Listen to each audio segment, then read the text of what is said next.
Welcome to the North Shore 9 podcast, episode number 139, part of the Pod Hub Network. I am Ryan Alexander. Along with me, as always, is Anthony DiNardo. DiNardo, what is going on? Hey, man, we got a great podcast for you today. We're going to tackle this Pirates offseason like we're a linebacker in the Pro Bowl. Oh, boy. Yeah, can't do anything. Don't hit anybody.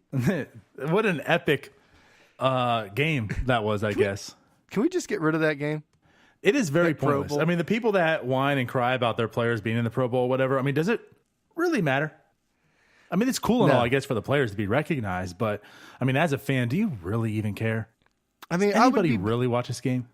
Just have like an event, like almost like, I think they used to do, I don't even know if they still do it, the quarterback challenge, but do like a, kind of like, I don't know, some kind of like skills competition. I don't know. Or just have like them, I don't even know. The game needs to go. Just have some kind of event. You could have a banquet for all I care. Banquet? Yeah, kind of like at ESPYs, but just for the NFL, and have the Pro Bowlers there. I don't recognize them. I don't know. The game's stupid. It's really stupid. It really is. And like, I mean, I get it, you know? I don't.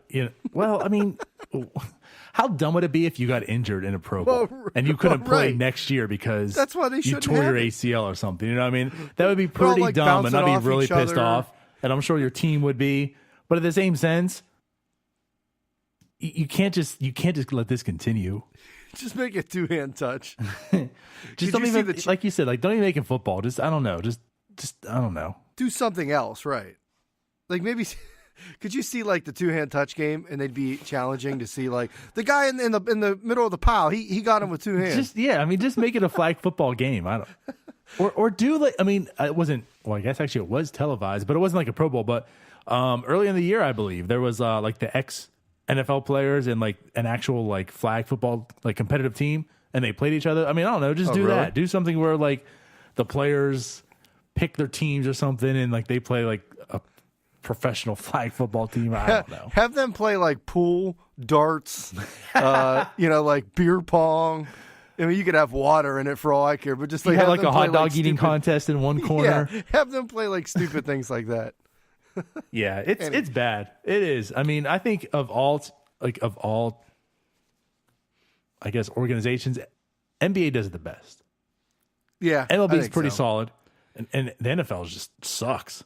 As good as the NFL is as an organization and everything that they do, like the Pro Bowl is just garbage. NHL's whatever, but I like their skills competition. MLB's fine. I mean, MLB, it's like you can't. It's a baseball game. Like nothing's different. You're not like bowling people over like football, but football, it's just like just get rid of it. But you know what was better than the Pro Bowl this week, DiNardo? This weekend? Dodger Fest? No, their owner, I guess, showed up to it, or not their owner. I think it was his president, but They might whatever. No, regretted that Pirates decision. Fest. Pirates Fest was on Saturday, which, boy, I'll tell you what. I've gone to a bunch back in the day, back when it was at the convention center. I have not been to one since it's been at the ballpark, but usually we don't have that much news coming out of Pirate Fest. But oh boy, anytime someone throws a microphone in front of Huntington or Coonelly, we got a lot to talk about, and we're gonna break it down. We learned quite a bit just from hearing them talk. And even some of the players, Taillon had some interesting comments around that MLB trade rumors is trying to blow out of proportion. But, we're going to, I guess, just get into it. So, I don't know. You want to just start right at the top? Why not, Ryan? So, I guess we'll start with Frank Coonelly. So, this was the first quote that I saw coming out. Now, if for anybody that hasn't been to Pirate Fest out there before, the Pirates brass usually do like a Q&A. I think they do a season ticket holder Q&A, and then they do like just an open room Q&A as well, which, get your pitchforks ready for that. Which, if you didn't go this year, you might not ever see that again.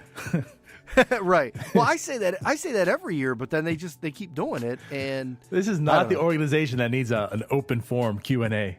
They need a new PR staff is what they need. So this one kind of started me off on Twitter, and I'll be the first to say, GM quotes, I don't usually, throughout the season and off-season, I don't get too fired up about them. Like, Huntington does say some stupid stuff out in public. But it's like GM speak half the time. It's like he's not going to just come out and tell you like, hey, I just talked to Freddie Galvis last night and we're close to signing him. Like it's just they're not going to release any of that, even if they were talking. There was a mystery team on Manny Machado and Huntington. Oh yeah, that's us. It's us, yeah, it's us. yeah. So like I don't like go crazy about quotes and just reading the stuff. Even Hurdle, Hurdle kind of talks himself in a circle at times. But we had Frank Coonelly starts off. And, obviously there must have been a bunch of questions about the low payroll and why aren't you spending and blah, blah, blah. So this was from, Stephen Nesbitt, I believe the Post-Gazette. Frank Coonelly pointed out that more than 50% of the Pirates' 40-man roster is not yet arbitration eligible, which is true, which partially explains why payroll is down. He said 8 of those will become arbitration eligible and thus more expensive next year. He said payroll can grow. End quote. Okay. Or not really a quote, but indirect quote. Okay. So that first off, the thing I said is, oh boy, there's no more signings coming down the road. Like that's what that sounds like to me. There's a lot to take and process in that one little quote. You're absolutely correct. Right. So like right there, it's like doesn't sound like they're they didn't really go out and say like, hey, we're still looking to add. I mean, they didn't write anything off. Right. Well, you know what? This is a buyer's market, as you can see. We got a few things going down, this is going to be our payroll. This is it. So here's my thing. Sure. Yeah, we got a lot of the core is cheap. They're arbitration or they're pre-arbitration. So, yeah, will payroll go up in theory next year? Sure, because you have guys making more money. You have Marte and Polanco's contracts going up. But, no, DiNardo, nobody points out that Cervelli's making 11.5. He's a free agent next year. He comes off the books. Facts. Dickerson making 8.5. Facts. Comes off the books. Who else, Ryan? We don't have an extension signed. Drop some knowledge. Jung Ho Gung making what? 3? There you go. Who else? He's a free agent next year.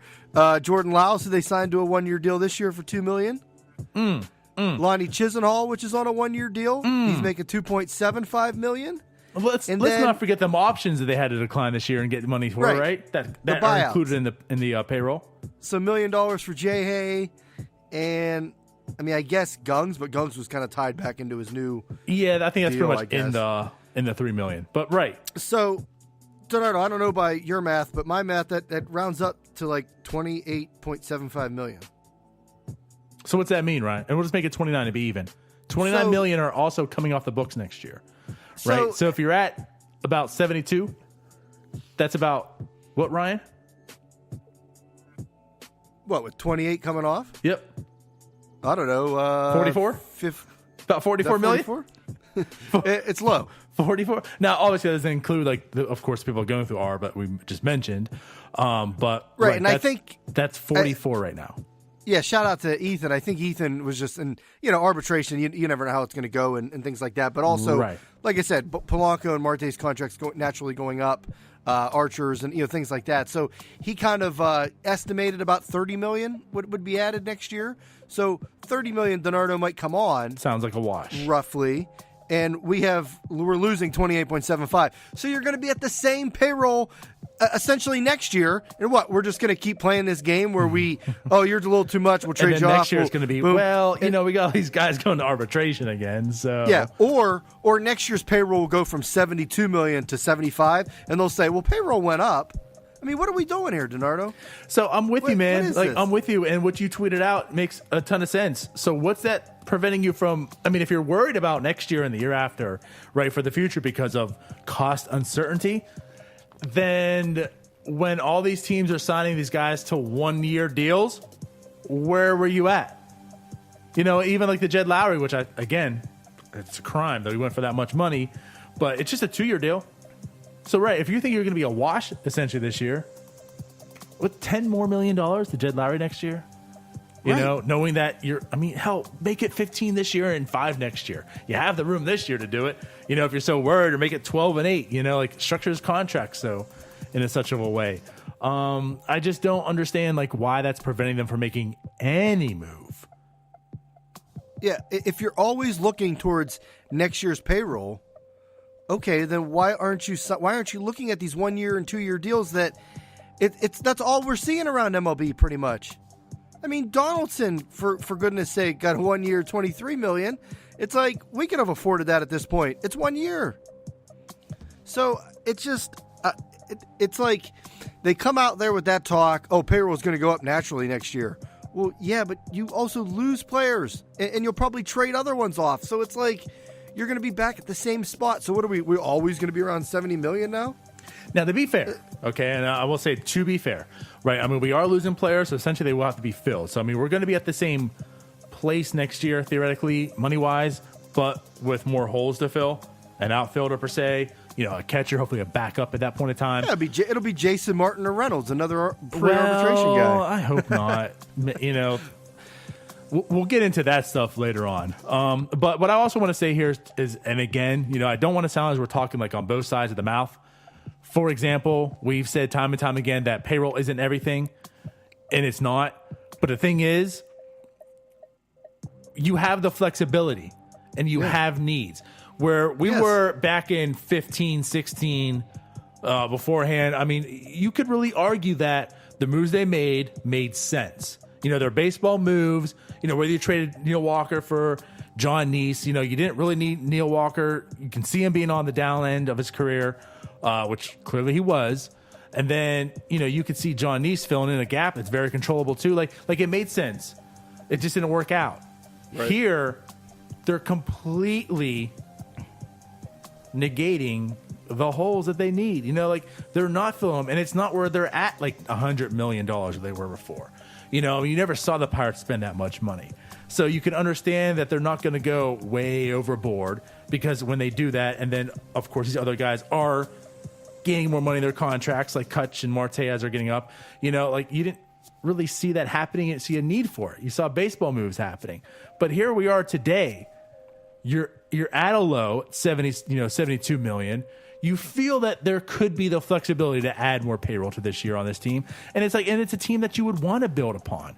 We keep saying and going back about Archer and Kela, and there's reasons. Kela's only signed through this year and next year, and he's gone.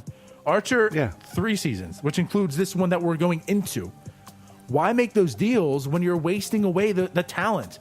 You don't make that deal and then go into this year and not investing into the team because it's like, well, this is there, that's not there, and then you do it in 2020 or 2021. Kela's the last. Why make the deal for 1 year of Kela? Because next year is going to be the year. Now I'm on board with everyone else what they've been saying before. Now that it doesn't make sense. This just does not make sense.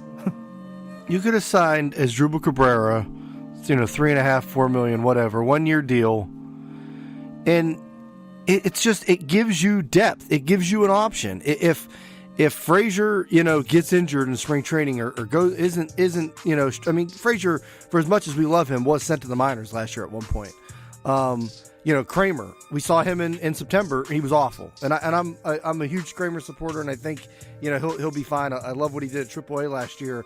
I think he just ran into a wall, but Cabrera gives you that. You have a proven spot that go in. You have some power. The pop he has, and it's a 1 year deal. You can sign it. You have that room, and like you said, he's getting paid backup money, $3.5 million. Right. He's getting paid $1 million more than Chisenhall. Not even. And if Kramer and Frazier are killing it, like I said, if those guys come into the season and they're killing it, and then, so Cabrera sits the bench, and he's a pretty good bat coming off the bench with some pop. So it's not the worst thing in the world. Not at all, man. It kills me. And then the other thing is, DiNardo, you're absolutely right with the Kela thing. Kela's here for 2 more years, Archer for 3. This is that window. When you made those deals, that's the window. You created it. So why aren't we doing anything? What are we waiting on? We're not, what are we waiting for? This was the free agency. There was, say what you will about, signing Manny. It's not going to happen. But, he was out there. There's so many guys out there. There's so many bullpenners. There's still bullpenners out there. But it's what are you doing? Add to it. And then the other thing, even if they're thinking that, and that's their plan, looking